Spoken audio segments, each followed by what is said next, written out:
There's no way this deck's actually good, right? I don't think so. I Reminds don't me of know. Scred Red, which beat me really badly once. Yeah, Got a different angle, once at but your highest stakes moment. yeah, yeah. For those of you who don't know, I once lost in the top 8 of a GP to Scred Red, and I had no idea what was going on. I thought their deck was really bad just reading it on paper, and then I realized everything their deck did, and I lost pretty badly. But I had to learn during the match, so Yeah. that wasn't my favorite.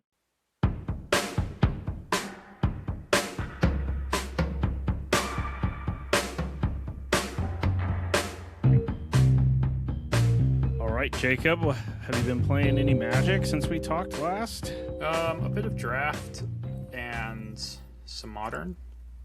Okay. The secret of Strixhaven draft format still has a big event, I believe. January 6th is the June 6th, and What is it? it's the limited qualifier on Arena. Oh, It's also kind of an Arena Open, so you can win right. $2,000. I didn't realize Qualify that. for the Arena thing, yeah, and I think it's just draft all weekend, no sealed. Yeah, I need to prepare for that. I've been drafting only a little bit for this set just because I've been so busy with other stuff, and I feel like kind of behind. I feel like I'm not doing super great in this draft format, or at least I do well with the white aggro decks that are pretty easy to draft, but I've been having a hard time getting the 4-color, 5-color, even 3-color decks to work right. Gotcha. Yeah, I'm I don't know still what your kind of experience has keeping the been. ladder, but I mean, I had a pretty easy trophy with another. I think I had said I had drafted it last time on the podcast. It was another blue black control deck, but in draft. But Nice. my deck had 2 stock ups, and I was just all removal, some Snarl Song, Splash, and I had Wisdom of the Ages, Okay, and I that's a couldn't good believe one. it. I had to count it. I wish I took a screenshot. I returned 17 cards once, and I think twice with Wisdom of the Ages. Nice. That's so many. I've Yeah, had that card before. It's really good. The fact that it gives you no hand size is actually really relevant. Funny enough. yeah. 17 also includes you in that my deck had 18 instants and sorceries total at least. Oh, right. So, Yeah, 40 card so deck. just Holy yeah. moly. Yeah. Yeah, I don't know. I think part of what's going on though, to be fair, is that the soup style and control decks might be overdrafted on Arena, so I'm not getting, you know. Yeah, an archetype. I guess it's not specifically a 2-color combo, but I really like Giant Growth and Royal Treatment when I get them, and to play Okay. either Quandrix or Witherbloom, just beatdown deck, not splashing, pretty streamlined. But you definitely need a really solid curve. And in general, with any beatdown deck in this format, I really want 1-mana spells that I think are actually good, not just bad ones. But Yeah. So do you find Giant Growth saves your creature a lot from some removal spells? Is that part of it?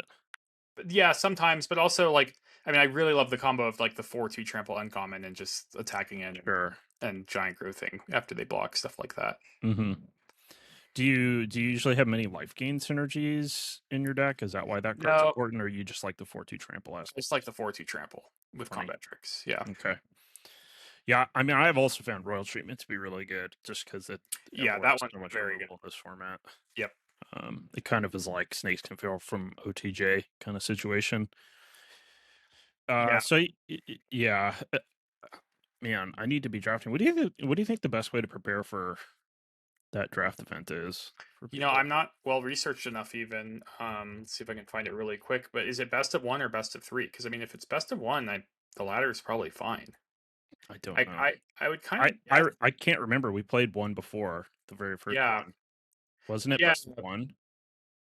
I'm gonna guess it might be let's see, Arena Limited Championship qualifier. That's what it's It might called. even be best of one day one and best of Yep. three day two. That sounds like maybe is what it was, but let's see what you find. And to be clear, this event qualifies you actually not for the big limited championship. It qualifies you for specifically an Arena Limited Championship, which does feed into that as well. But it sounds like that tournament has payouts too, right? Yes. So That one's much more like a pro tour. yeah. It's like a paper pro tour all draft. It's all best of one all weekend. Um I Okay. actually remember Mm, I did not give the last one very many shots, and I just did not like best of one Lorwyn Eclipse draft at all.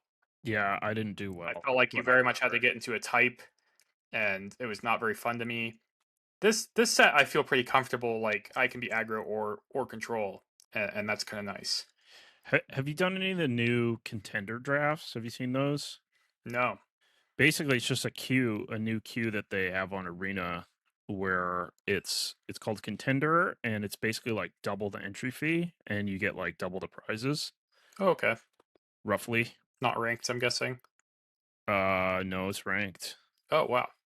So, and they haven't said anything about whether or not you pair against like this into the same pool or draft with the same pool. My guess is that you probably do actually.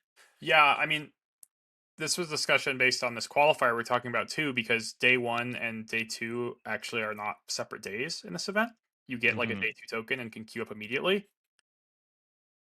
And I think they're mixed pools, even maybe with Okay. the ranked ladder, when I really think logistically how you could pull that off.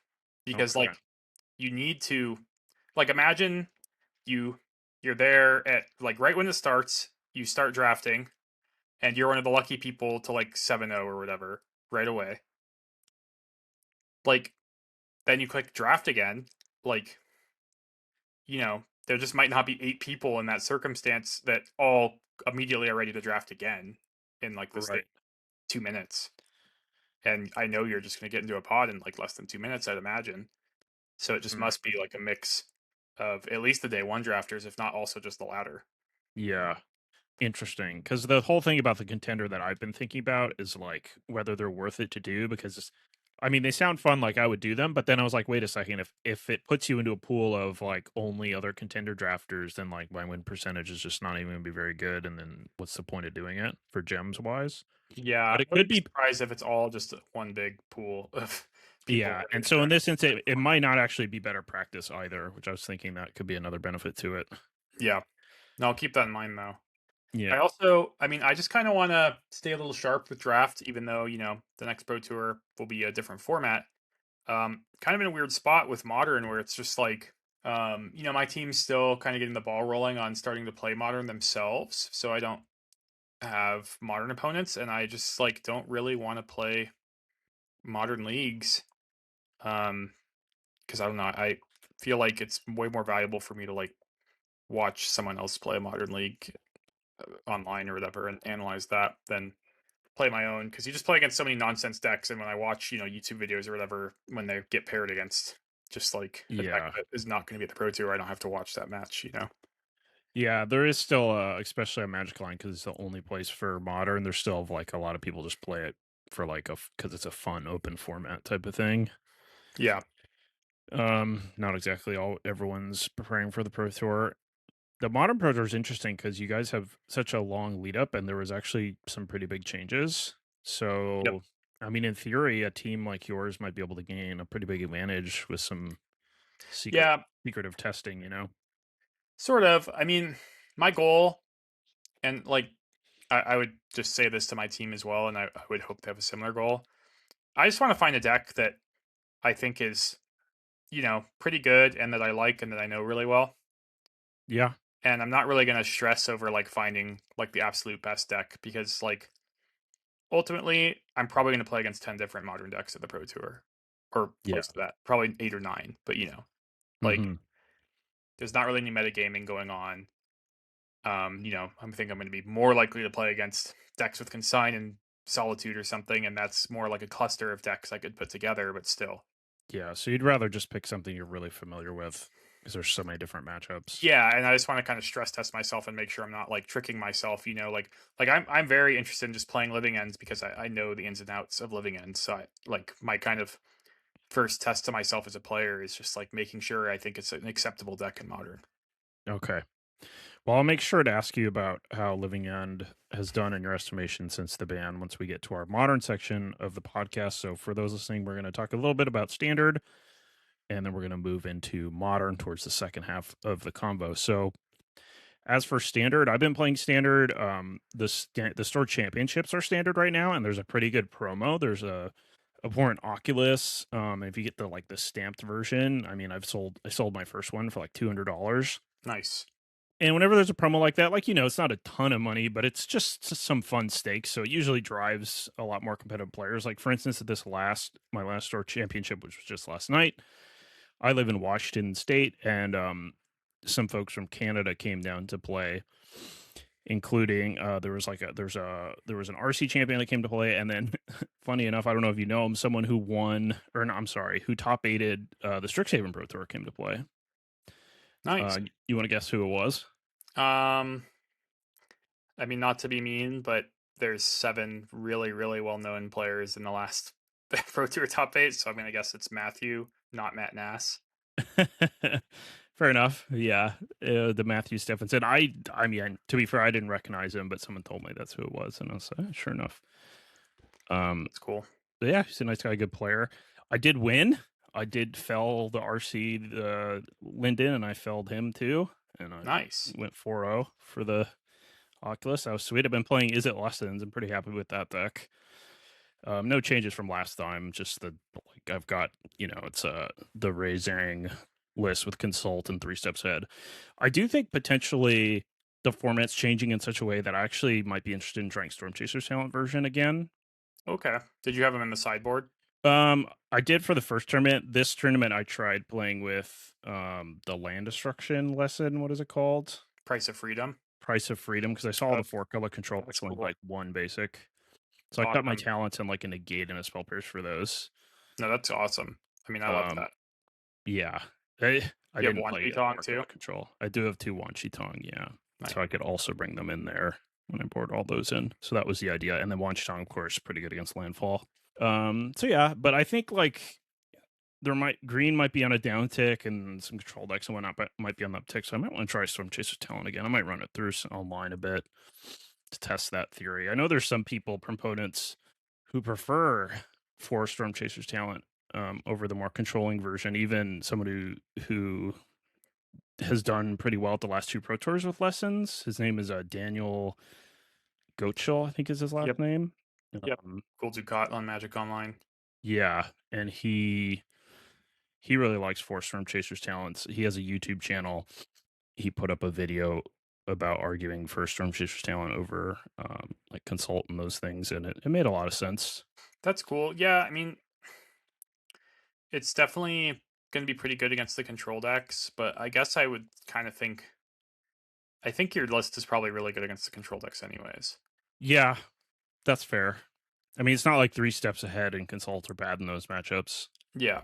And I think game 1 is still going to be the toughest game there because you're going to have a lot of red removal that you need to Right. fix, but you could even have your talents in the board, or you picked Price of Freedom, which I think makes a lot of sense right now too.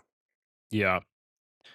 I mean, Price of Freedom is a little risky if your opponent is like a control deck that's not the 4-color version. There are some regular Jeskai decks running around, so I did consider that, but I was very tempted. I really wanted to get paired against a 4-color player and blow up their lands. It didn't Yeah. happen though.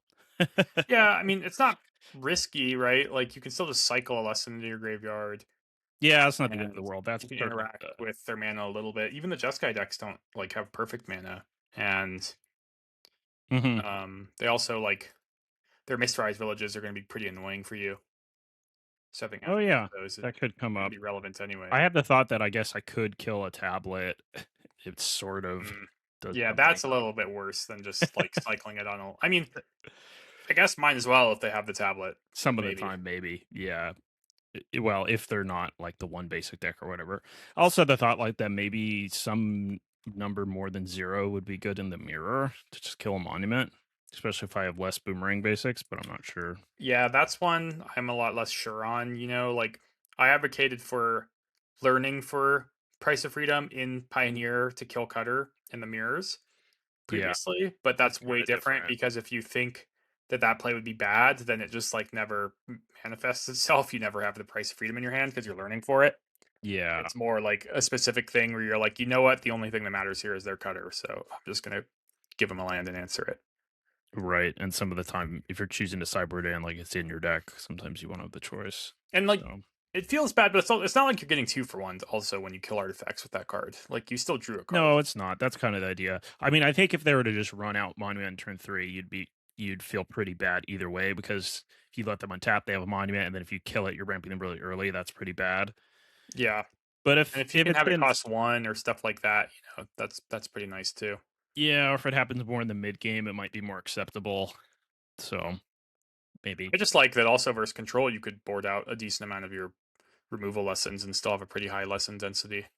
Yeah, I might have to work on the configuration of my deck because mostly I cut like control cyber cards for those Yep. because it's tough. There are a lot of cyber cards I do want to play. Like I'm not even playing any Pyroclasms or Slack Storms at the moment, which I think I might want some against these like Momo decks and stuff, but I don't know. It's tough. Yeah. Do you have any? Do you have like any standard decks you really like at the moment? If you played any standard, I you've just sort of been an My observer. opinion from if it was just last week, I feel like hasn't changed much. I still feel like mono green landfall and like that kind of consult lessons deck seem really strong to me, really well positioned. Um, I also think, this Marty discard deck that won the Canadian RC looks pretty good. Edgar is really advocating for it. He says really the only matchup you want to dodge is the Momo deck, Oh wow. which the data shows. In fact, the data doesn't show that deck is broken in that sense, but it does show the Momo matchup is really bad, and all the other matchups are around 50-50. So if you feel like your list is better and you're a strong player, it would make sense that you would also think that all your matchups are above 50 except for that one matchup. Yeah. Okay. So it's kind of like a mid-range slog deck, but if you think you're really strong, that's exactly what you want some of the time. Yeah. Sort of style. We have so Frank Carson did a data set like he normally does. We have for the 4 RCs over the weekend. We had RC in Cincinnati, and then apparently one in Canada, China, and Brazil somewhere. So yeah, the Mardu discard deck. It looks like it's been pretty popular at those events, Yeah. at least Kind more of a so than it cool, used to be. kind of a new update where they have the hardened academic and practice defense. And practice defense is, like a great card to just discard. Um, so you can get your value that way. They've cut the 1 mana equipment entirely, but they're just they're both very fast, but also kind of really annoying. Cool but rude, and these creatures that can get indestructible in combination are kind of a nightmare for some decks to deal with. Yeah, And cool but rude can end the game, I think way faster than people had guessed previously when you get it to level 2. Um, it's just not like that weird to like on turn 4 get that to level 2, and that level 2 that turn is worth 10 or 12 damage. another thing that I was thinking about that's going for it is there's a lot less both Spell Snare and Seam Rep in the format, it seems like, Yeah, at least than there absolutely. used to be. And those are kind of like two of the best cards against both that card in particular, but like it's for Seam Rip's case, it's just maybe one of the best cards you could possibly have against that deck. Yeah, that's probably why the Momo deck is so good against them. Right, because Mobile deck has 4 Seam Rip. Yeah. Yeah, besides that, I mean, I would say Izzet Elementals looks kind of bad to play right now. It doesn't seem good versus control. It's like also like the only blue red deck I wouldn't want to play against control right now. I think typically the other blue red decks can do a lot of maneuvering and go long, and especially in the post board games. I think game one, all these blue red decks might be unfavored against control, but I don't think the control decks do much after board, and the blue red decks get to like fix all their removal into random spell pierces or annuls or even flash freeze is pretty good against the control decks right now. Yeah, if you look at just the win rate matrix we're looking at right now for these RCs, 4 color control, one of its worst matchups looks to be Izzet Prowess, which makes sense. Yep. And then one of its best matchups is Spellmentals. By this is probably one of the biggest matchup differentials on this whole sheet. Actually, it shows that at 72%. Yep, that and the Mario discard versus Momo deck are the two biggest red ones Yeah, on that graph.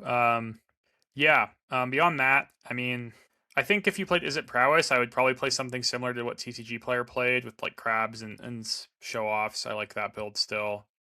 I would not play Selesnya Landfall. I think it's just the data from the Pro Tour. You know, you have to keep in mind that Landfall was way more popular, and I do think Selesnya Landfall is like definitely favored against Mono Green Landfall. So you have to keep that in mind. Um, and mono green landfall is extremely popular at the Pro Tour, so they got a better win rate there. And then on top of that, I don't know, it was like 13 players or something on Selesnya landfall, maybe. I don't know the exact number, but something around there. And they're probably just like all in the top 50 best players in the tournament, so their win rate's just gonna be high anyways. Yeah. So we got sort of a biased result there Yeah, from and them. I think specifically these changes where you don't have like the Ice Till Esper Origin stuff in your deck is basically like the worst types of moves you can do versus all these control decks getting popular. For sure. Yeah. Um, A road also was like the prowess decks, at least for that tournament, were more mono focused on like crab and even horse. I felt like yeah, were and what sometimes getting a getting there. Thunderflock off their crab, so Road could really mess with that too. Yep, that yeah, and the spellmentals, but the Izzet decks are a bit more fragmented. There's more control. The control thing is interesting because that Jeskai control was kind of like laughably bad for several formats in a row, and then all of a sudden they got the tablet, and they've just been doing really well. Yeah, I mean, I feel kind of proud. I feel like I called out the tablet You because sure did. it's a pretty broken card. I mean, Yeah. it's mana is a mana source is effectively worth a card in a sense. Like a land is a 1 for 1, and like a card that's consistently making 2 mana is a 2 for 1. And I think it's just pretty rare they make 3 mana you know cards that give you 2 mana basically the rest of the game. And when you build your deck that way, it works on every spell in your deck. And also the way their deck is built, like especially if your opponent controls a creature that could die to a burn spell, then like a very high percentage of the time you could play it if you haven't played a land yet and get a card immediately out of it as well. Yeah, that makes sense. I like the list that won the Cincinnati RC, Zachary Amy. Yep. Um, I've seen a lot of people playing No More Lies and Lightning Helix with their tablets, and I don't really understand it. Yeah, Nassif pointed that too, which is crazy to me because I want to look this up. I'm gonna look up Alex Rohan's PT list because he played Jeskai Tablet at the last Pro Tour and went 7-3 and had a good draft record. So I think he like top 16 the Pro Tour. Okay. Yeah, Um, they kind of broke, they kind of made well, go ahead and say what you were going to say, but they Alex's list is just pure Jeskai, but the only white card is Jeskai Revelation, is my point. And he had 4 Thunder Magic. And what's interesting about his list is I didn't even, test for this Pro Tour because I didn't play it. I sent a deck that looked very similar to this deck to my team at some point. I was just like, this is how I would build a tablet deck. Like it's just blue red control, splash Jeskai Revelation. It seemed very kind of straightforward and obvious to me. And my point is that like when the Chief was talking about how it was like innovative for Zachary who just won that RC to play Thunder Magics instead of Lightning Helixes, I'm like, didn't we already do that? But like, sure enough, these just like online, I feel like deckless masses just kind of revert back to something that just seems like it was already demonstrated wrong at the Pro Tour. right. Well, I don't know what it is. I mean, well, people love Lightning Helix too. I like it too, and I think maybe they see Lightning Helix as a more powerful card than Thunder Magic, and they don't realize how powerful the synergy is with the tablet. Yeah. And Also, Seer if you're and playing those this deck, things. I would keep in mind not to always play Thunder Magic compared to Firebending Lesson. You might want to be able to answer the crabs or the Thunderflocks. Yeah, And Nassif actually said maybe you just want to play Burst Lightning if there's a lot of mirrors, which is reasonable too. sure. Although if all your mirror opponents have Lightning Helixes. Well, yeah, if they have Thunder Magics though, I mean it's all the same. Sure. I mean if Yeah. you're gonna play the 1 mana 1 no matter what, you'd prefer to play Burst Lightning, right? Yeah, for I'll that say from situation. playing Control Mirrors in Modern a lot historically, the person who has burn spells, I think, is both decks have burn spells obviously, but the burn spells really add up in game 1. Yeah, because you go through almost your whole deck. And you just have a lot of like free roll, like kick burst lightning on your end step. Nothing else is going on moments, I think. Yeah, that might be reasonable. I do think there's some real advantages to Thunder Magic and the Firebending lesson. I don't really see why you wouldn't play maybe a split if you're gonna Yeah, that too. play. Your deck has flashback. You see a lot of cards. You have 4 console, 4 stock up. The having one of each in your graveyard is more valuable with flashback, stuff like that. Yeah. What do you think about them adding inevitable defeat? I mean, the person that won the RC just has 3 inevitable defeats and is pretty much their only black cards. I guess they've got an outrageous robbery in their sideboard, but is that Yeah. worth it? Um, it seems okay.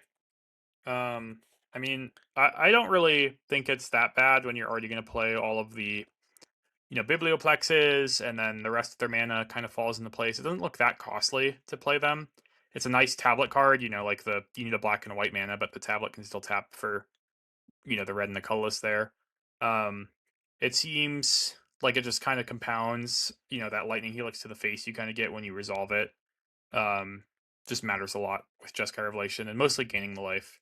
Yeah, Especially like if you determine you don't want to play Lightning Helix, which I totally am on board with, you still want like that extra life gain besides just Jeskai Revelation. It also looked really good against like random stuff like the horse, like can't be countered is pretty cool. sure. Really good against lessons probably to be able to Yeah. heal monuments and stuff, Yep. maybe. Exactly. So yeah, Um. it's probably worth it. I like that, like, a lot of the dual lands, you said the Great Hall, obviously, but also like Shattered Sanctum fits pretty nicely in this Yep. deck. It does. Gloom Lake Verge fits pretty nicely. The others are just shock lands. So I mean it kind of makes sense. I think I would maybe change this mana base a little bit, but I mostly like it. Yeah, I And seen robbery on camera from some of these players. It looked pretty good in mirrors and also really high impact against the mirror excruciator. It's a card that could potentially just kill them if they tap out for excruciator.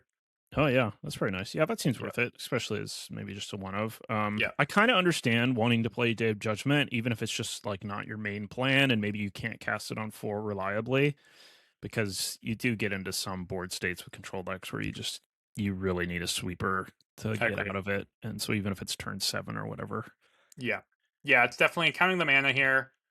Not great for Day of Judgment on curve. I count 14 white, but with stock up and consult, I'm sure once you start resolving those, it's not that hard to get your second white source.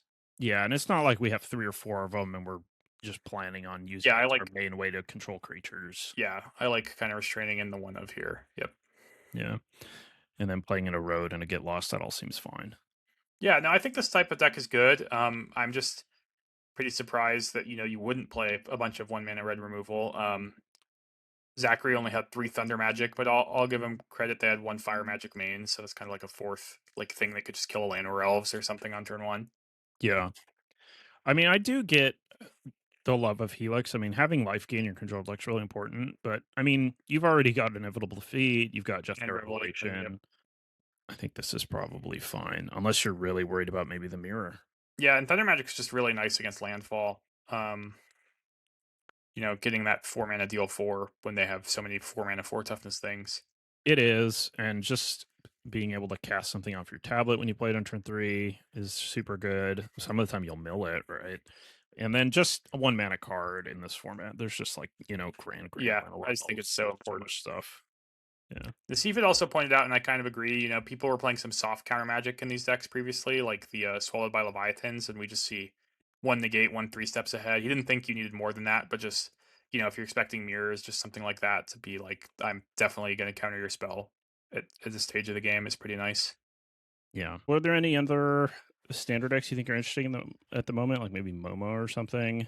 Not really. I mean, I noticed the Momo lists are kind of moving towards playing Praxis Defense themselves, which is interesting.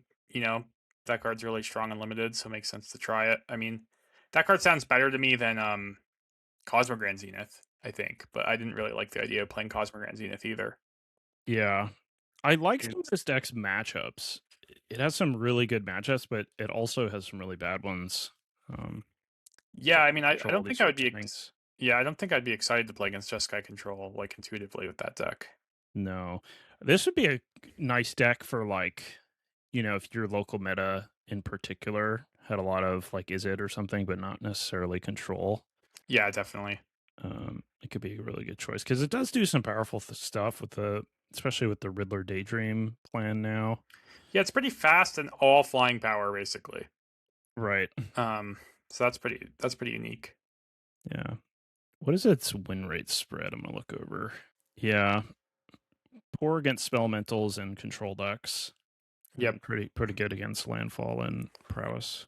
Okay. Yeah, pretty interesting. I mean, it even was ahead. I guess I can look at this other version. It just seems like its really bad matchups are really bad, so it's kind of hard to justify a deck like Yeah, that. it's even not ahead against mono green landfall, which I know is my team's concern. Gotcha. Yeah, mono green seems to be doing well still. It's interesting on this particular data set, we had a lot of four color elementals. That must have been like in China and Brazil, maybe. Yeah, I'm And not it sure has what that. 56% win rate. I mean, that's kind of crazy. Yeah.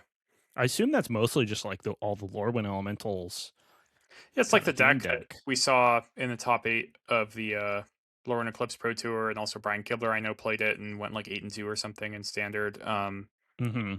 Yeah, it's like literally 4 Deceit, 4 Wistfulness, 4 Vibrance usually. You could probably call it like a blue red deck is kind of the base with Ashling and the Fire Braider or Smoke Braider, I forget which one it's called now. And Roaming Throne, stuff like that. It's just all elementals basically. Yeah. And you We get have, it's 4 color because you have, like the green of Vibrance and the Wistfulness and the black of Deceit kind of splashed off all the Cavern lands and Ashling and stuff like that. yeah, it is a pretty strong deck. And I mean, we have a relatively smaller sample size, but it looks like it's got some extreme matchups also, sort of like Momo, where it's like terrible against prowess, but then it's great against landfall and obviously spellmentals, and it looks like it's probably pretty decent against control too, which makes sense. It's like a Cavern of Souls all big value creature deck. Yeah, that's pretty Um, cool. so that might be interesting. I don't have anything more to say about it than that, though. Yeah, me neither. Yeah, beyond that, I mean, because I kind of focus on some of the decks I know better, I'm wondering if the landfall players should not have as much main deck removal right now. You think maybe that's where they're going wrong? I mean, certainly that would point to why Selesnya is doing poorly. I mean, Mono Green's been doing okay. Well, mono green usually has 4 Melt Triders resolves instead of 4 roads, so it's kind of the same. But I just kind of mean Mm, like maybe it maybe just that would only serve make them better both. to have like 2 of those or whatever main, and instead of just 4. 4 is a lot of remove. 4 is just like this case where you're going to be playing the landfall deck, and your opening hand is going to have 2 against Jeskai control or stuff like that a lot. Yeah, yeah, that makes sense. It. How do you? What about the Demir Excruciator deck? I mean, that deck seems like it's doing pretty well also somehow. But even though every time I play against that deck, it seems like a pretty mopey pile. Yeah, I don't know what to think about that deck. They've recently, the Emeritus is kind of a nice upgrade, it seems like, and then they've Yeah, also decided to become.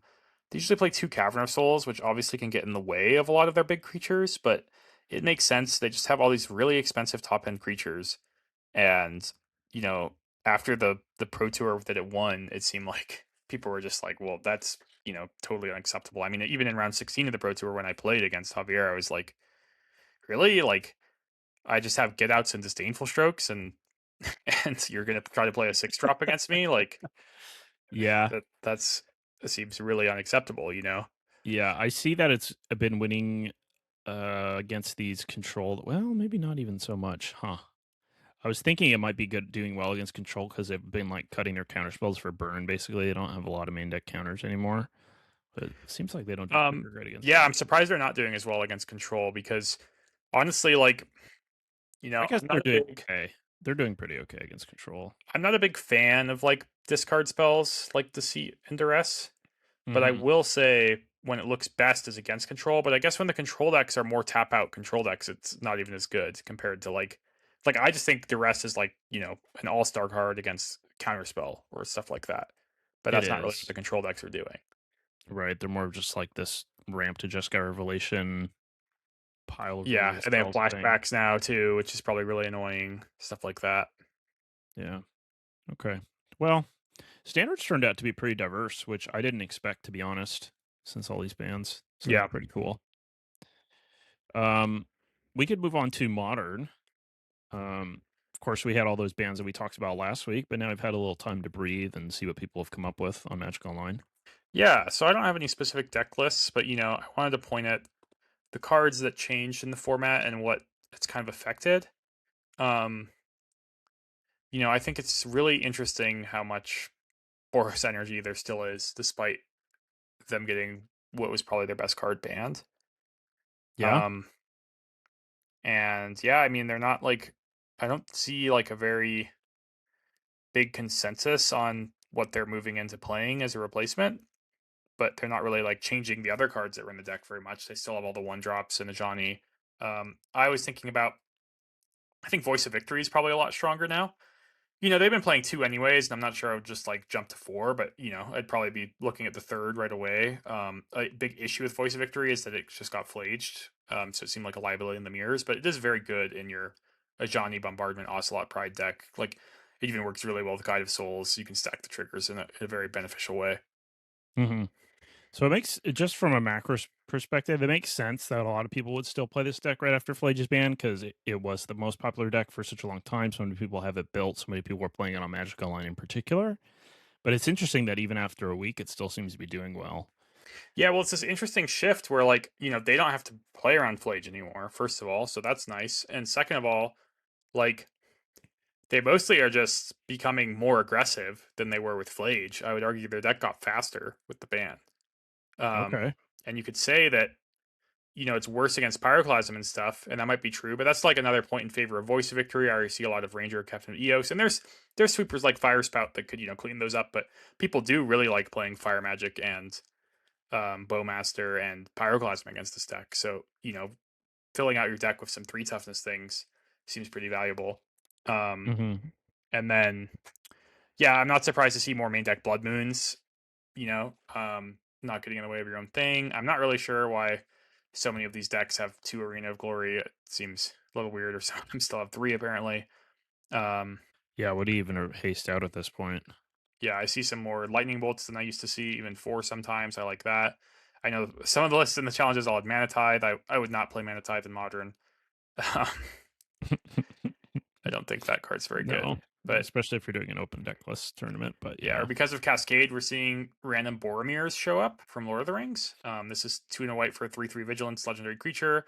Whenever an opponent casts a spell, if no mana was spent to cast it, counter that spell. So it's got Vexing Bobble on it just for your opponent. But also it says sacrifice this. Your creatures get indestructible until end of turn. The ring tempts you. So nice little sweeper protection and anti like Cascade card. Okay. As far as other changes to Modern, Affinity is still kind of a top dog. I think the Amulet ban was actually going to make it really struggle because of other things going on in the format. Notably that kind of like scape shift kill with Analyst was it was kind of solitude proof or removal proof. You could beat your opponent having removal spells. You never really put anything for them to kill into play while doing your loop. Um, and now that's just like not really possible. Everybody's kind of moved to playing Cultivator Colossus, which is good against removal, but it's still really bad against Consign. And I just think there's this category of decks that are kind of growing in popularity that I would just call like blue white blink decks. Sometimes they're Gorios or Esper, but they are base blue white and they have 4 Solitude and 4 Consign after board. And I just think either the counterplay available for Amulet against those decks is probably quite bad, and those were probably good matchups for them before. Okay. Makes sense. Um, One thought I still had about Boros was Living End. I'm assuming lots of people are trying Living End. Yep.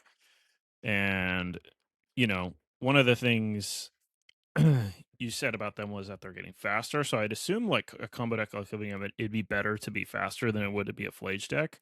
Then, of course, I thought that maybe it's still just a bad match for them because they don't have very much interaction for it. I guess they would have some decent sideboard play. Yeah, so I was going to get to that next. I mean, Violent Outburst obviously points at Living End and Rhinos being the decks to try. I don't really like Rhinos at all. I didn't really like Rhinos when Violent Outburst was banned. I've played a lot of Rhinos. I respect it. I think it was pretty good. But basically, the moment in time where I thought Living End was just really broken is with Lord of the Rings because of the land cycling creatures. Which, like, if you don't know, Living Ends before Lord of the Rings was just like a deck that played 19 lands and a bunch of cyclers and really needed to hit its 3rd land drop on time, but also needed a critical mass of, creatures to put in its graveyard. And it was just kind of a mess and I think lost to itself a lot. And then the land cyclers came along, and now this deck has like 23 effective lands, but somehow less lands than it did when it had 19. And it has like both a higher density of creatures to put in its graveyard and more lands, which is just like the thing that changed the deck to become basically one of the most consistent magic decks like ever in my mind. Yeah, the difference between cycling for 1 and 2 mana is just absolutely huge. Yeah. And then so like to add to that, it's just like I started playing lots of Living End and I had played Rhinos before previously, and it's just like a lot of games Living End play out very similar to Rhinos, but instead of making 2/4/4s, like you don't need this massive swinging Living End. Sometimes it's just like I'll just kill your one Ragavan or whatever and I'll make 10 power. and I'll Yeah. beat you at that. Like it's not It's like you're that getting 2 fancy. rhinos plus wrathing them, Yeah, exactly. More but than maybe the better, rhinos almost are always even better than better. two rhinos. It's also like not that weird. Um, like the turn four living ends where you had a whole extra turn of cycling and then maybe even another 1 mana cycler. And now that Oliphant is part of the deck again because it's red, it's really not weird for that to be over 20 power. Sometimes like just an absurd amount like 30, stuff Yeah. like that. Um, I mean, I could see clearly, you know, where the power spike on living end is compared to rhinos. I guess the only like the biggest thing as a counterpoint would be that, rhinos is not weak to graveyard hate. yeah, but I mean the graveyard hate thing is only true. I think like if you're a deck that can beat the wrathing part of living end, like I would not play rest in peace in your Boros deck as an example. The living That's a end good players point. will love that because they just have 8 Wrath of Gods in their deck, effectively like 3 mana. Yeah. And then they're playing, kind of an elementals control deck. They have 4 endurance, 4 subtlety, 4 wistfulness. Yeah, that's a pretty good point. So it only really works if like maybe you're Like rest in also peace a from blue removal eye deck. control, that's scary. Like I can't pressure you. Like that's a scary thing for living end, I agree. But Yeah. from like a creature deck, not really scary at all. Mostly the interaction that is pointed specifically at stopping the cascade mechanic is scary. I Mhm. gotta say, the lists I see online, they're really over indexed for that, if that makes sense. Like I'll see these Boros lists and they'll have like 7 cards in their sideboard that I basically just think, even though they do for different things, it's like High Noon, Orm's Chant, Drannith Magistrate, Vexing Bauble, like a Chalice for 0. It's just like they all do the same thing. They're all the same card, and I just think the living end players can be, maybe a bit more mindful of that and stuff like Fire Spout, maybe even Quantum Riddler, having your 4 endurance post board, maybe in matchups where you don't care about the graveyard hate, but you just think you just want to play these flash things. Um, I just think they can punish you for having such a high density of sideboard cards focused on like the belief that they only do one thing as a deck, and I just don't think they only do one thing. I'm seeing Force of Vigor in these living end sideboards in high numbers. I mean that Yep. that kind of breaks open what you're saying. Yeah, in addition to that too, they're kind of pre-boarded against those types of cards too, because I mean, basically this living end list looks very similar to how it was when it's banned, but instead of grief, they have wistfulness, which do very different things. But wistfulness is like a very much like nice card against these artifacts and enchantments people love to have against you. Yeah. Um so what I'm gathering from you, tell me if this is wrong, is that Living End has been doing pretty well since the unban and maybe looks kind of mediocre. Yeah, that's my opinion on it. So I'm excited to see if I really think Living End can go to the test. I mean, I'll even say this because it's pretty early in testing and nothing's happened yet. I basically told my team I want to play against the Solitude consign blink type decks. I want to play against the Orm's Chant control deck, and I want to play against Eldrazi. Those stand out to me as I think probably the tough matchups for Living End, and I want to see if after playing against those decks, I still like think my deck is one of the top decks in Modern. Okay. It's interesting. The I know the RCQ season for Modern is still going until like what, August, early August? Yeah, I think so. Maybe I'll. I Um don't think I really. I think all my stores just front loaded them, so I don't really have the opportunity to play any. hmm. I think I might still. I'm kind of tempted to build this deck, mostly because like I both have some of the cards and the expensive cards I would need to buy are cards that are, like just good lands or blue cards in modern. I do like that about it. It's kind of funny that I almost thought about buying like a Jessica deck and then they banned Yeah, Flage. Um, speaking of banning Flage, have you seen like the blue white decks? Have they evolved any meaningful way that you've liked? yeah. So I think I've mentioned, over time, I didn't used to like the Orm's Chant deck, and it's kind of been growing on me. Um, Oh, and yeah, recently, oh, right. I saw some lists, and the Thief was streaming a list that had, like Terminus and Brain Surge and Jace the Mind Sculptor. I didn't really like those cards at all. I don't really understand why you'd want to play those, but I hadn't really pieced together because I haven't played this deck myself that like the Narset Days Undoing part of the deck is a totally like separate combo that has nothing to do with like Teferi Orm's Chant. Right. And I've hated that deck for such a long time just because I would look at it and it'd have like 8 to 10 3 mana sorceries, and it's just like that's not like allowed in modern in my mind. And Mhm. especially in a deck that's already clunky like before that. Like I guess technically Boros Energy had that many 3-drop sorceries, but that was the top of their curve, so it's like very different. And yeah, I mean, I just kind of pieced together that you could just build this deck without the Narset stuff at all, and it looks way more appealing to me. I see lists that just have, I guess, kind of what you'd expect. They're on like 4 consults now. They have prismatic endings, Supreme Verdict, Wrath of the Skies. I see this one has flow state, 2 flow states, kind of cool. They have for sorceries 4 ending, 2 Wrath of the Skies, 2 Supreme Verdict, and 2 Lorien revealed. So that's kind of cool. You know, the Lorien revealeds help with that, and then they have plenty of instants. Oh yeah, And even Flow a sim. State, Lorien revealed. That's nice. Yeah, and I think consult is like the best thing to do in that deck for sure for, you know, your kind of divination slot, but having some more, I could see flow state maybe being the second best one. Yeah, I'm assuming you're referencing the list that got second in Yep. the challenge on 525. Yep. I I also like the look at this list. It's quite a bit different than Naseef's, which is interesting because he's been Yeah. playing this deck for a while. Like he only has one consult in his deck, and yet Yeah, he's it's got very well. He has 4 brain surge to set up man, he Terminus. really That's got why. telling time, huh? Yeah, I mean, I he's just doing all this. He's just playing all these cards I don't think are good to play right. Terminus, which I also don't think is very good. And I actually think Supreme Verdict is great right now. It's pretty good against Living Ends, or I I will mean, say pretty Brain good, really Surge good. is like a pretty strong card, but it's probably a little worse than Consult, Yeah. actually. Also, every now and then, like I don't know, it's not like Narset and Bowmaster are that popular in Modern, but it's a huge liability when you play against those cards. Yeah, that makes sense.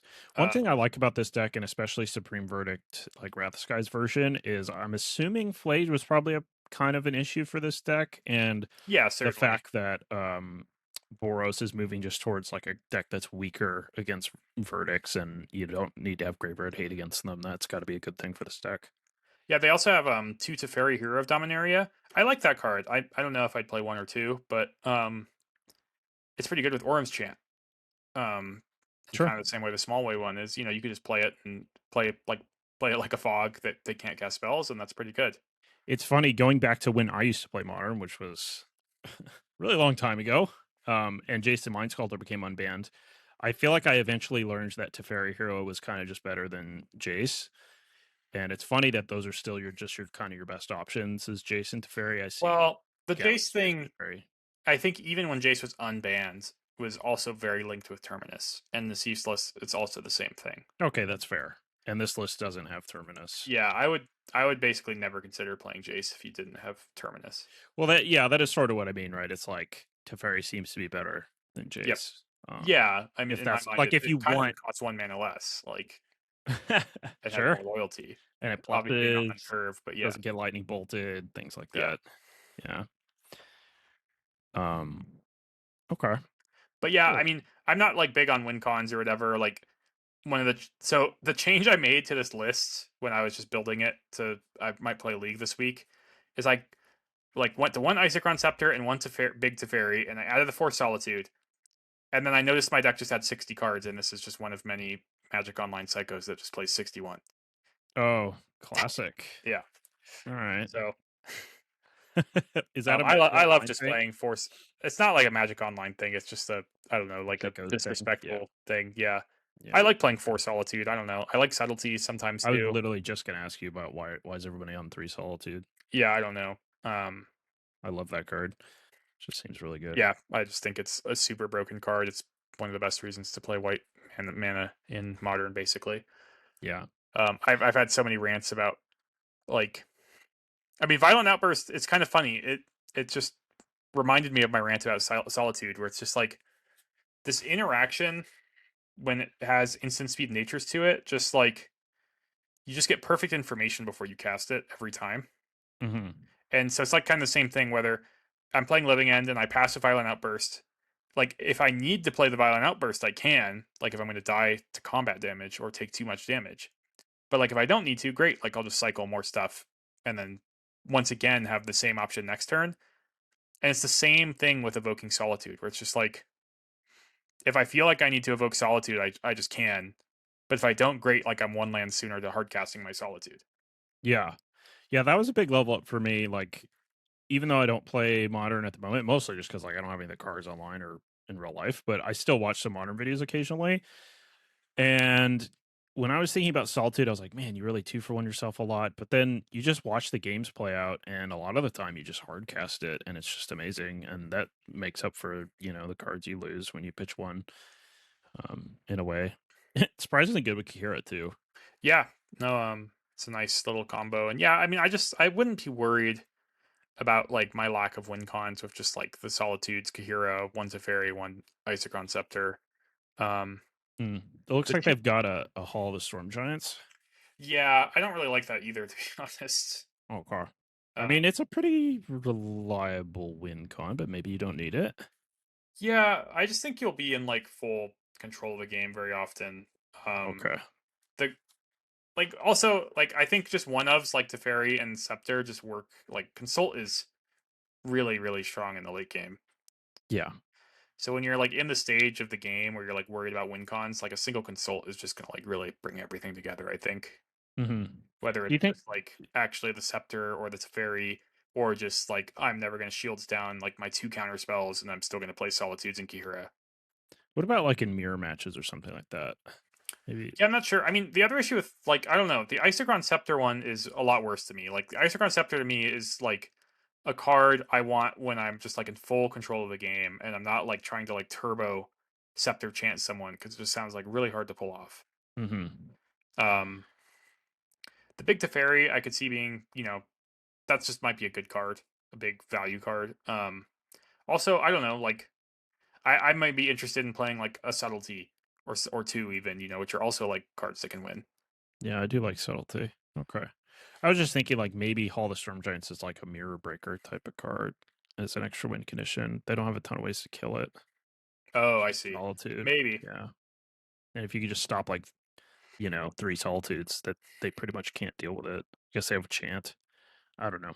Yeah, I think the I'm game out of comes my down depth a more to little the bit. chance stuff, or they could flash Supreme Verdict too. So Oh, right. I forgot that.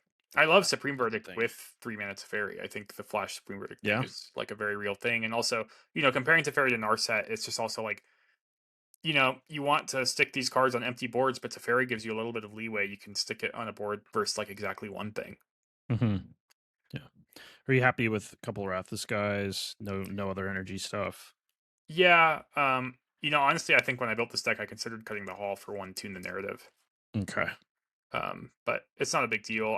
You could splash red in this deck for discharge. I don't think that would be crazy if we're expecting a lot of small creature decks. Those are kind of what I think this deck is scared to play against. Might be your Um, best removal. yeah, and very well from your your success in modern that it's not that weird to splash 1 mana red removal in your blue white control deck. No, yeah. I mean, the thing that's going on in modern that makes it so different than like standard is the fetch lands, Yeah, and right? ultimately, like it doesn't cost you that much to splash. There are some Yeah. red white land destruction decks just everywhere now. It's very Let me weird. see. But they win challenges. They're in the leagues. Yo. Um, yeah, maybe. I mean, I should probably pace. Like, I wouldn't be surprised if some people register this at the next pro tour. It's popular enough already. Hmm. Um, it's kind of a classic run you out of basics type of land destruction strategy. White orc, 4 white orc phantom, 4 price freedom, sometimes 4 cleansing wildfire. Just all these kill your land. You can Right. get a land, field of ruin, demolition field, road, path to exile. They're gonna put your basics to the test right away. Um, Wait a second. I'll just take this to my modern RC. I just need to buy 3 Solitude. That's I already have all the other cards. yeah, All right. Now we're talking. yeah. Rathus guys is I think a card I would call overrated in modern, weirdly, but Funny. I also think it is like better engineered explosives. Like I'll give Isn't it it that, and like isn't it great I don't. against Boros and Affinity? Yeah, it's very good against the Urza Saga affinity pile, but sometimes like they weapons manufacturing you, and it's kind of a liability. Yeah. Um, I love Mostly this my deck. point is just like it's a little better than engineered explosives. Um, and I've played a lot of engineered explosives. It used to be one of my favorite like all time cards, but I'm not like excited to put a ton of engineered explosives in my deck. Yeah. There's no way this deck's actually good, right? I don't think so. Reminds I'm me of gonna Scred Red, look. which beat me really badly once. Yeah, Got a different angle, once at but your highest stakes moment. yeah, yeah. For those of you who don't know, I once lost in the top 8 of a GP to Scred Red, and I had no idea what was going on. I thought their deck was really bad just reading it on paper, and then I realized everything their deck did, and I lost pretty badly. But I had to learn during the match, so Yeah, that wasn't my favorite. And this deck is like, similar in the sense that it's like this weird non-blue control deck that's like maybe attacking the metagame in certain decks in a unique way, but has probably pretty polarizing matchups. I like it. yeah, yeah. I mean, Oh, they have 4 demo field and 4 field rune. Wow. yeah. I feel like their mana is not even good. Probably Um, not. yeah. I Pretty mean, free I city might look deck. into Goryo's a little bit more. Just because that was a strong deck and nothing really went poorly for it, and I think it's pretty good against living ends historically. I mean, violent outburst is a huge deal. A lot of why it might have been really good against living end before is because that lack of instant speed living ends was really exploitable. Um, I know Jerry Thompson really likes Gorios in modern. yeah, it's a pretty popular deck among pros that are reluctant to play modern, I would say. Got Psychic Frog. I just won some of those. Nice. A card I wanted to point out, maybe on the topic of Gorios, also on like just Flayed Shooting Band, is like I don't think I'd ever main deck a Tameo in Gorios, but I could see sideboarding one. And in general, random blue decks, I could see maybe could sideboard one or two Tameo more often than they did before because it was kind of not wise to do that against a grindy matchup that just had Flage. Oh, okay. But now there's not just like this free punish for Tameo. Yeah. So Tommy is a really strong card. Because like nothing in your deck is bad against Lightning Bolt game one is Goryo's, just like an example. So then like or discharge. And so like as an example, like you board in Tammy your one Tameo, even if it's open deck lists, like they might not really be able to respect it. Right. Okay. Yeah, I mean, this deck always looks pretty good to me. I feel like maybe it looks better than it plays out. Maybe I don't know. Um, Uh yeah, it's kind of I would call it a deck you need to aggressively mulligan with, and it's very kind of saved by Riddler. gotcha. Um, I think every time I look at these lists, and I played it a little bit in prep for Pro Tour Edge of Eternities, I would play 22 lands, but I'm the only person in the world that would play the 22nd land somehow. Hmm. I listened to Jerry's podcast, and I actually think he advocates for a 22nd land. Now that I'm Nice. thinking about it, You know, it's also he like, also advocates for like no thoughtseize. Interestingly, wow, he sounds like he's on the same page as me. I'll have to give it a listen. yeah, Yeah, I mean, I don't think Thoughtseize is very good. yeah, that's what he says. He's Decent like, I'd cards, but rather just have a surveil land. yeah, that's part of it. Also, like, it's really bad into your opponent's surveillance. Right. Um, Yeah, and just in general, as formats get more popular, you could see the discard spells get worse, and yeah, absolutely. It's a good time to maybe main deck could sign or something. I think as always, I don't think people get like creative enough with like their flex spots in modern decks. I think they get kind of stuck on playing like the exact same 75 as everyone else a bit too much. right. What do you think about Um, faithful mending? yeah, that one, is the enabler and like it competes with Tainted Indulgence, but it's white and you just like you're the Solitude Ephemerate deck and you really want white. You're really short on white cards, honestly, because like the other thing is like you don't even really want to count Ephemerate towards your white card count for Solitude Ephemerate. Sure, because you want Um, to do it. yeah, so they just play those. You could almost jokingly say they play those to pitch to Solitude or discard the Frog. Funny. Yeah, But sometimes you got cast it, it flashback. matters. The life gain's really relevant, and you have Riddler nowadays too, so it's not always a disaster to cast it. I also know when you play this deck, you should really consider boarding out your combo, but not necessarily boarding out all your Atraxes. And you can kind of be an Esper Atrax control deck. They do play one breeding pool usually, and by the time you have 7 lands, it's not really going to be hard to find it. Okay. Um, one more deck I thought was interesting was the like blue red wizards deck. Oh, um, Yeah, I mean, I had thought about that deck for the same reason I had mentioned the sideboard Tameo thing recently, where Yeah, it seems we better with Flage gone. for Pro Tour Modern Horizons 3, we played some Blue Red Wizards decks with Flame of Anor and Tameo, and I was just kind of like, why do you have to play a control deck that needs to cast Counterspell on like the front half of Flage, you know? But that issue's kind of solved itself at least. Yeah. Um, I saw a video by Aspiring Spike. That's what it was. That he was playing Okay. Blue Red Wizards, and that made me think of it. And I thought his deck was pretty cool because he both Oh, had, he had like you were traumatic using a critique. mana sculpt and yeah, okay. Yeah. Well, it looked like he cut the mana sculpts and the otters, but he still had like Flame of Anor, traumatic critique, Snapcaster, Counterspell, Tamio, subtlety force, these That's sorts of cool. things. Yeah. It sounded like a fun deck. I don't. I don't play modern often, so I don't know like which are the like bad decks that are fun and which are like actually kind of sleepers, this sort of thing. Yeah. Uh, Um, it sounds like you don't know a ton about that deck, which is fine. I just yeah, I uh, mean, I've seen a lot. I would just say it's a deck a lot of people have tried to play and doesn't seem to do doesn't that seem to well. work. I would say like my big like modern decks that look really appealing to me are like Living End, Goryo's. I always like the Eldrazi ramp deck, the one that casts Emrakul the Promised End usually, but Okay. I have like this very specific vision of the deck where like I want to play with my Null Drifters. I don't want to play Devourer of Destiny. Um, I want to play like Four Stirrings for Rumble. It's like a very specific deck list that I basically think is like extremely consistent and redundant, which is what I like Mhm. about it.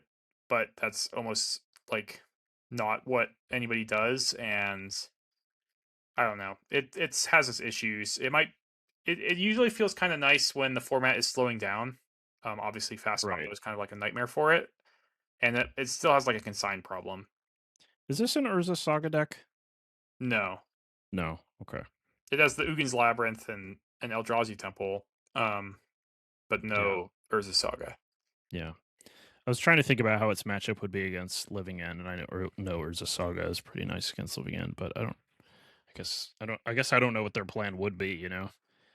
Yeah, well, I mean, like for example, I think the Eldrazi ramp decks, they're kind of dodging the part of Living End where the Wrath is good against them, and they often can just like fill their deck with Graveyard Haiti artifacts, I see. or in addition to like Vexing Bauble and Chalice of the Void if they want. So I think that's why they're kind of scary matchups for Living End.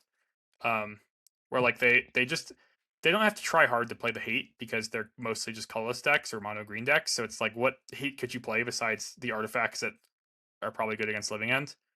Right. So it's And like the dynamic we talked about earlier, where the wrath effect isn't good against them, so it's the graveyard hate and the inevitability actually works. yeah, and then something like Ugin or Emrakul can maybe clean up the game. Yeah. You got to have a bad game one though, right? Well, it's not weird for like the Eldrazi Tron deck, especially to main deck random like Relic of Regenesis or Vexing Baubles. Honestly, Mm-hmm. And in your mind, with the ramp deck that you like, have that sort of thing. no, it wouldn't. Okay. Um, I mean, they would just be trying to play to like a fast Emrakul and hope the pressure Yeah. doesn't matter. But Just a lot sometimes a of fast static hate. Emrakul, especially, it could get like subtlety and you could still be dead Yeah. even through the gain control trigger. Though if you can like reliving on them, then you can kind of wrap them again. So Okay. And it's not like every matchup, for has to be perfect because even Living End is probably not that big of a deck in the field. It's just, yeah, right now it looks like 5%, whatever. yeah, it's so weird. Boros is more like it's still pretty popular. Affinity being really the most played deck currently, from what I see, makes a ton of sense. I mean, I thought that Yeah. deck was awesome and it didn't really lose anything. Um, I'd be Flage a was little probably pretty worried. nice against Affinity, right? Yeah, I'm sure it was like a nice angle. Yeah. Like it makes it so that you can just play a few hate cards and then Flage can just clean up everything else, I would think. Yeah, I agree. Um, Also, especially because they were kind of leaning on like the weapons manufacturing stuff for the small parts of Boros, though.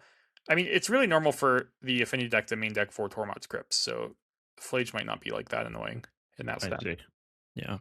All right. Well, I'm sure we'll talk about more modern to come in the future with the Pro Tour coming up.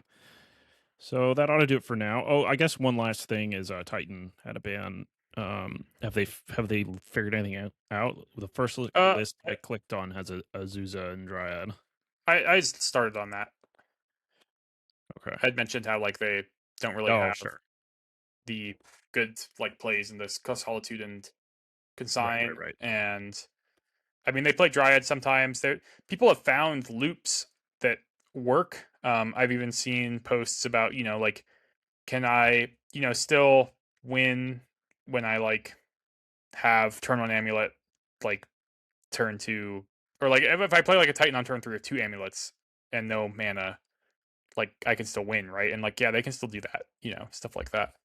Hmm. But I don't know. It's a pretty big hit. The card Scape Shift seems totally unplayable now. Because even if you can find some lines where like the Scape Shift can result in an Analyst loop, it's way more lands to start. Because not only like do you not have these Lotus Fields that sack themselves, the Lotus Fields also were just like 3 mana lands, which you just don't Right. have any 3 mana lands anymore. So you're just down like a lot of mana on those turns. Yeah. Okay. So they got some stuff to figure out. It kind of looks like they just reverted to 5 years ago or whatever. Yeah, I mean Um, that's where they kind of have to start. But there's still loops they could do, but they basically require having like an extra piece or drawing more things naturally. It it doesn't look pretty to me. And on top of that, um, Violent Outburst unban I think is kind of really bad for those decks. yeah. It means there's a lot more subtlety, and there's just like this, instant speed living end is also pretty scary. Gotcha. Okay. Well, that'll do it for this one, folks. Thanks for listening, and we'll see you next time.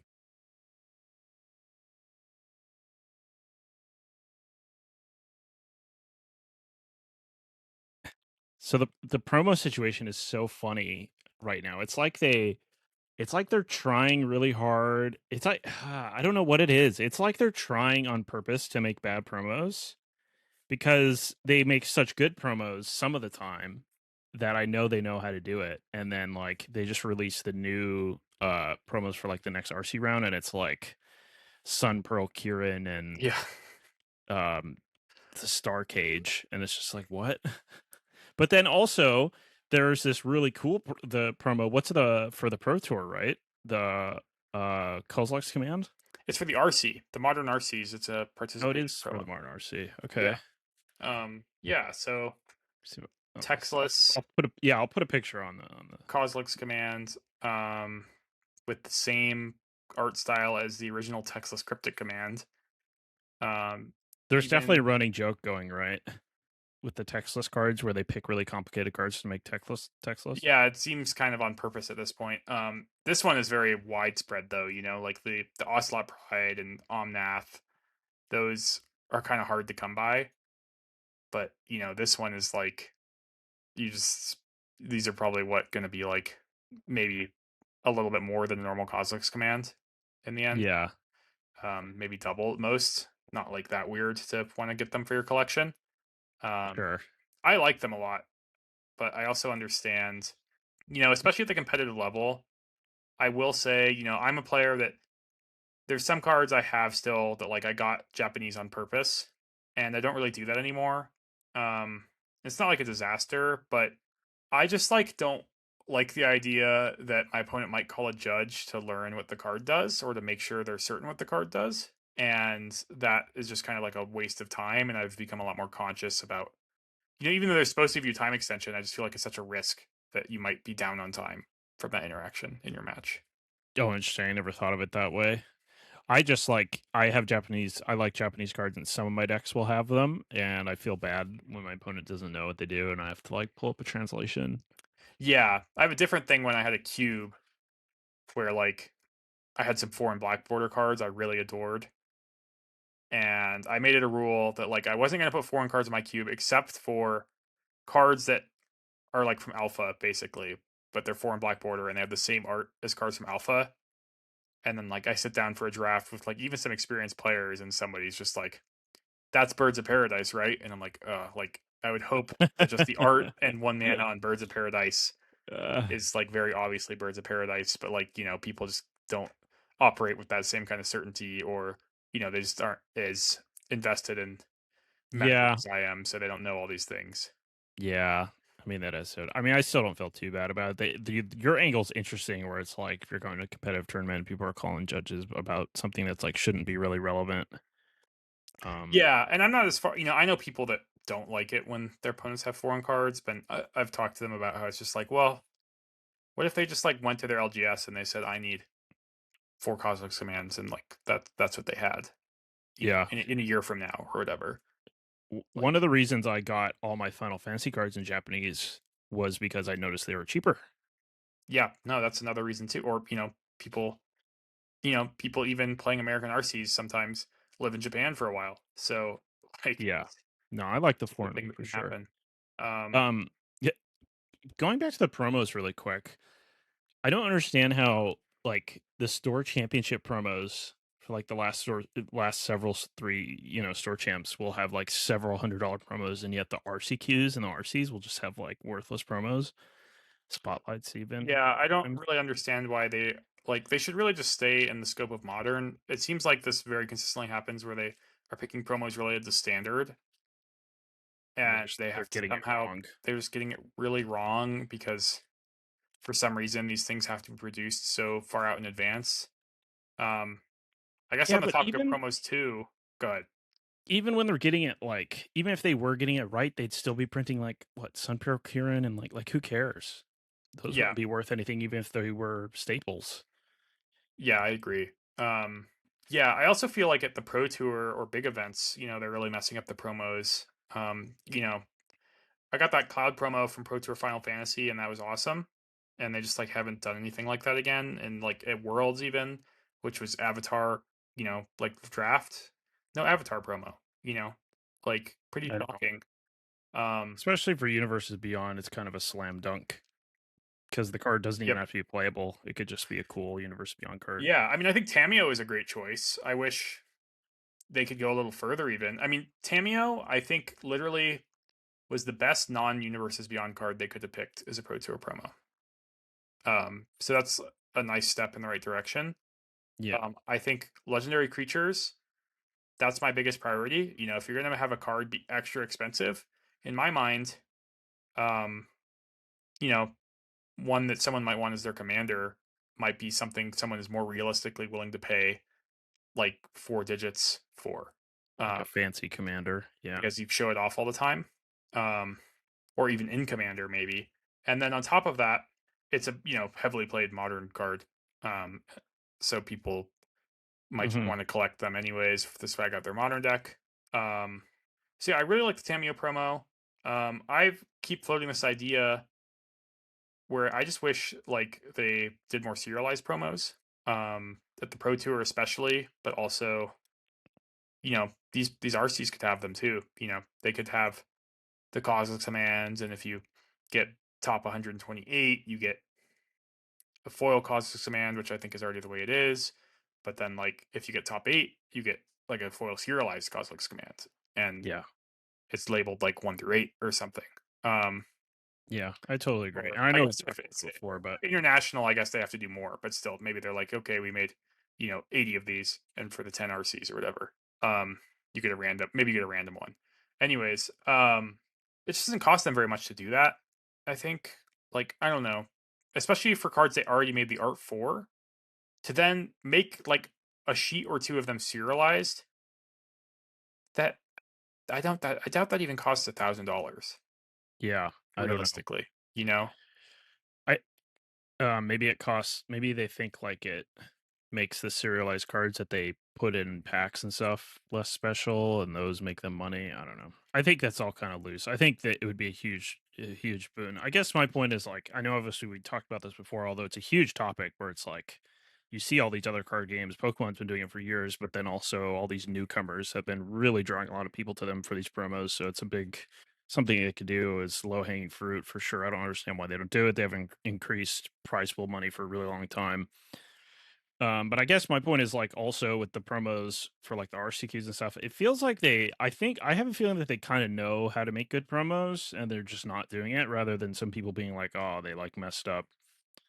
Like, Yeah. don't they know that Jasper Flynn isn't good. It's like, yeah, I think they did. No, they just that's not their goal is to make good promos for them, and I don't understand why. Like, don't they want people going to these local tournaments and I have a think big scene there's there? just maybe a bigger disconnect than you're imagining. Maybe. Um, a part of it might be that there's not multiple pairs of eyes on these promos. This might be one person's job. Oh, I see. So there's not a lot of like, reevaluation on Yeah. I mean, they're getting the store champs, right? exactly. And not I have no idea who it is, and I might be totally wrong, but like, what if that's a different person's job? I see. Like, Ah. what if one person's getting it right and it's separate, different persons getting it right, and ultimately we're just talking about two individuals that work for a company that spend 5 minutes a week working on this. Everyone's always talking crap about like billionaires for whatever, for their reasons. And I'm always like, dude, I really wish a billionaire would come in and buy WotC away from Hasbro. It'd be so sweet. Just let it be its own company. So I think it gets a lot of, you know, bad influence maybe. Or not bad influence, but it has to do things I think it wouldn't normally do if it was a standalone company, maybe. Because you always see all these earning reports coming out where it's like everything at Hasbro is doing mediocre to bad, and then WotC is just like, their golden apple. Yeah, I mean that Hasbro is such a weird entity of a company for sure because it's so in my mind it's so like I just think of the Monopoly Man and Archaic. nothing else. Like that's Yeah. A bunch of other archaic things that yeah, yeah, exactly. organize